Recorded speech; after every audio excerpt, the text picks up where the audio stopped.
आता आपण एक अजून प्रयोग सुरू केलेला आहे आणि हा विशेषतः प्रयोग जो आहे हा शेतीच्या क्षेत्रामध्ये कृत्रिम बुद्धिमत्ता वापरण्याचा, आर्टिफिशियल इंटेलिजन्स वापरण्याचा.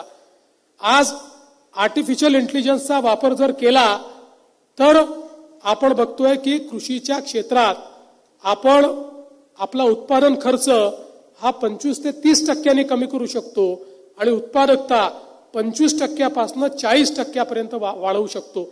आणि म्हणून या दृष्टीनं देशामध्ये कृषीच्या क्षेत्रातला पहिला प्रयत्न आपण हा केला आणि महाराष्ट्राने महाविस्तार ॲप आपण तयार केला.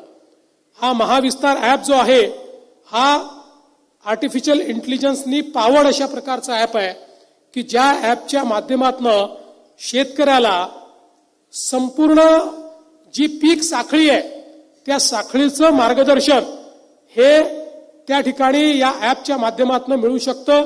मशागतीपासनं कापणीपर्यंत आणि तण व्यवस्थापासनं तर जी काही कीड व्यवस्थापन आहे अशा प्रत्येक गोष्टी करता हा जो काही ॲप आहे या ॲपमध्ये आपण व्यवस्था केली आहे.